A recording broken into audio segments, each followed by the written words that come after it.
কালকে রাত আনুমানিক 1টা থেকে 1টা 30, আমিও অতটা ঘুরে দেখিনি, আনুমানিক ভাবে বলছি 1টা থেকে 1টা 30 আমাদের আমি নাইট ডিউটি অবস্থা কর্মরত ছিলাম এসআই কৃষ্ণ বর্মনের সঙ্গে। তখন এসআই কৃষ্ণ বর্মনের কাছে ফোন আসে যে কুন্ডিবাড়ি থানার আন্ডারে খাগড়াবাড়ি এরিয়ায় একটা রেড হবে, সেখানে আমাদেরকে থাকতে হবে। সেই সমস্ত অবস্থায় আমি এবং এসআই কৃষ্ণ বর্মনের যে টিম ছিল গাড়ি সহ আমরা থানার সামনে যথাযথভাবে আসি এবং এখানকার একজন আমাদের লকআপে আসামি ছিল, সেই আসামি লোকেট করবে, কোন আসামিকে রেড করবো আমরা বা কোথায় কোথায় যাব।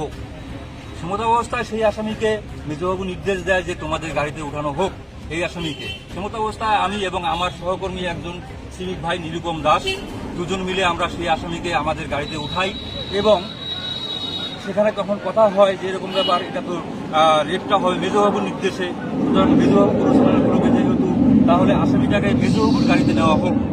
তখন আমি আসামিটাকে হাত ধরে আমাদের ওই গাড়ি থেকে নেমিয়ে মেজবাবুর গাড়িতে নিয়ে যাচ্ছিলাম। এমত অবস্থায় মেজবাবু আমার কাছে এসে আমার হাতের কলার ধরে মানে ঘাড়ে কলার ধরে আমার কলার ধরে আমাকে টানায় হেসড়ে মারতে মারতে বড়বাবুর রুমে নিয়ে যায় এবং আমার নামে ব্লেম দেওয়া হয় আমি নাকি মদ্য অবস্থায় আছি এবং আমি নাকি মানে বেআইনি অস্ত্র দেখিয়ে সেই আসামিকে বেধড়কভাবে মারধর করছিলাম। এখানে ক্যামেরা আছে থানার সামনে, আপনারা সেটা দেখতে পারেন বা এখানকার যে কর্তৃপক্ষ আছে বড়বাবু আছে তাকে বলতে পারেন যে এরকম ব্যাপার আপনাদের সামনে থানার সামনে ক্যামেরা আছে, দেখা হোক। যদি এই সিভিক ভাই যদি সেই আসামিকে মারধর করে বা বেআইনি অস্ত্র দেখিয়ে ভয়ভীতি দেখায়, তাহলে আমার যথেষ্ট শাস্তি আমি নিজে গ্রহণ করব। আমি নিজে আমি স্বীকার করছি, যদি আমি কোনো রকম অন্যায় করে থাকি বা বেআইনি কোনো অস্ত্র দেখিয়ে থাকি বা মারধর করে থাকি, তাহলে আমি আমার অন্যায় মাথা বেঁধে নিব এবং যথাযথ আমার যা শাস্তি হয় আমি সেটা মাথা বেঁধে নিব। মানে কি কারণে মারলো তাহলে আপনি?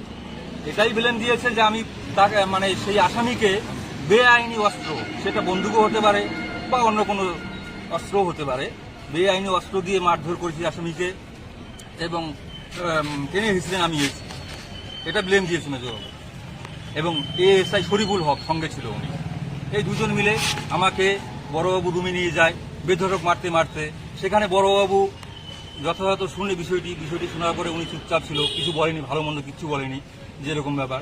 তখন মেজবাবুর নির্দেশে আমাকে মারতে মারতে গলা ধাক্কা দিয়ে মারতে মারতে আমাকে কুন্ডিবাড়ি প্রাথমিক হসপিটালে নিয়ে যাওয়া হয়। প্রাথমিক হসপিটালে কর্তব্যরত চিকিৎসককে বলা হয় জোরপূর্বক যে ইনাকে মদ্যপ অবস্থা প্রমাণ করুন। তখন সেখানকার কর্তব্যরত চিকিৎসক বলে না, আমি সেটা পারবো না, আমার কাছে সেই রকম অধিকার নেই, আমি একজনকে সুস্থ ব্যক্তিকে আমি মদ্যপ অবস্থা প্রমাণিত করতে পারবো না।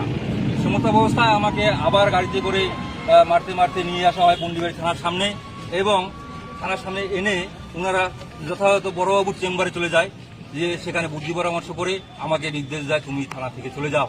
সমস্ত অবস্থায় আমি কুন্ডিবাড়ি থানা থেকে চলে আসি। আসার পরে আজকে আমি আমার যত সিভিক ভাই আছে সবাইকে বিষয়টি জানাই এবং ডিস্ট্রিক্টে আমাদের যত থানার সিভিক ভাইরা আছে সবাইকে জানাই, আমার উচ্চতর কর্তৃপক্ষ যারা আছে সবাইকে জানাই এবং জানিয়ে আজকে আমি বিক্ষোভ কর্মসূচি সামিল হয়েছি। আজকে আমার সঙ্গে এরকম দুর্ব্যবহার হয়েছে বা এরকম ঘটনা ঘটতে পারে, কালকে অন্যান্য সিভিক ভাইয়ের সঙ্গেও ঘটতে পারে, যার পরিপ্রেক্ষিতে আমি আজকে এই সামিল হয়েছি, এই বিক্ষোভে সামিল হয়েছি। শুনুন, আমি এটাই দাবি জানাচ্ছি যে আজকে আমার সঙ্গে যে ঘটনা ঘটেছে কালকে যেন অন্য কোনো সিভিক ভাইয়ের সঙ্গে না হয়, এই জন্যই আমি লড়ছি, আমার হয়ে লড়ছি না, আমি সমস্ত পশ্চিমবঙ্গে যত সিভিক ভাইরা আছে সবার হয়ে আমি লড়ছি।